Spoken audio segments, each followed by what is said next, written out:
Xiaomi seems to be on a launch spree this year. They keep on launching new phones every other month. Within days after launching the flagship Xiaomi Mi Note 2, they have now ousted new offerings in the budget lineup. The Redmi 3 and Redmi 3S now have a successor called the Redmi 4.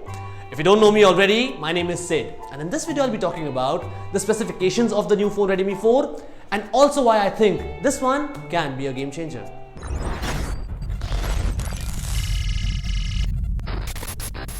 And just for a heads up, in terms of what the phone offers on the paper, it looks very tempting. And this temptation starts right from the looks of the device. You get what you generally expect from a flagship. You get a 2.5D curved glass covered with Gorilla Glass.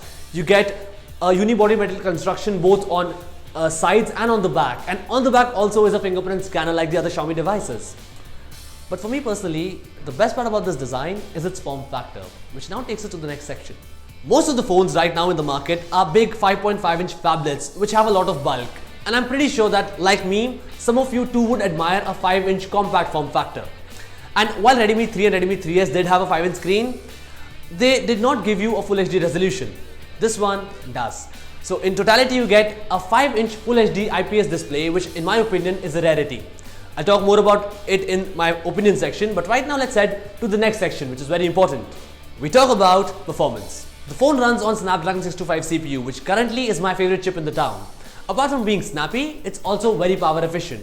And I have used devices like the Moto Z Play and Acer Zenfone 3 in the past to know this for a fact by now.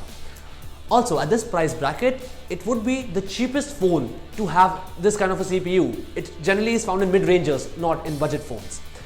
In terms of memory management, you get 3GB RAM on board, which in my opinion should be more than sufficient. But the only bummer is that the phone runs on Android Marshmallow and not Nougat. Yet, that can be sorted using a quick Android update in the future. Up next are the cameras, where you get a 30MP rear camera and a 5MP front camera. The rear one also has face detection autofocus, PDAF. The camera configuration is quite similar to the Redmi 3S and Redmi 3.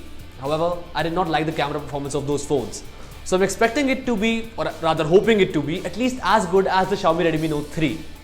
At last, let's talk about the battery of this phone. You get a 4100 mAh of battery, which given Snapdragon 625 processor should easily last you for a couple of days. Plus, it has fast charging, which means the phone will recharge quickly in a couple of hours. And let me now talk about two specific additional features that the phone has. You get a dual hybrid SIM slot, in which the second SIM card slot also doubles up as a micro SD card. And you also get an IR blaster, which means you can use your phone to control your household appliances as a remote. So now that you know all about the phone, it's time for me to give you my opinions on it.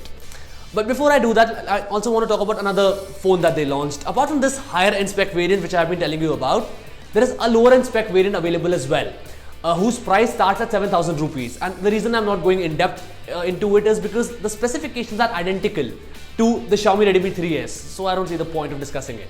Having said that, let's jump into my opinions. To be very honest, I actually like this phone a lot. And there are a couple of reasons for it. Number one, the phone packs in some great hardware in terms of the display it offers, the design it offers, and the performance it offers. Secondly, as I said before, the phone has a 5-inch screen size, which in my opinion is a rarity among the swarm of 5.5-inch phablets. And thirdly, and most importantly, the pricing. At 8,991, the phone would roughly cost around 9,000 Indian rupees. And the Indian pricing is important to know because this phone can come to India. As of now, it's only a China exclusive phone, and the phone goes on sale on 7th of November, which means next week, next Monday. So my initial impressions of this device are very positive because as of now, there is not a single budget 5-inch phone out there in the market that does not make any compromises. May it be the Honor 5C, may it be the Nubia Z11 Mini, or may it be the now old OnePlus X.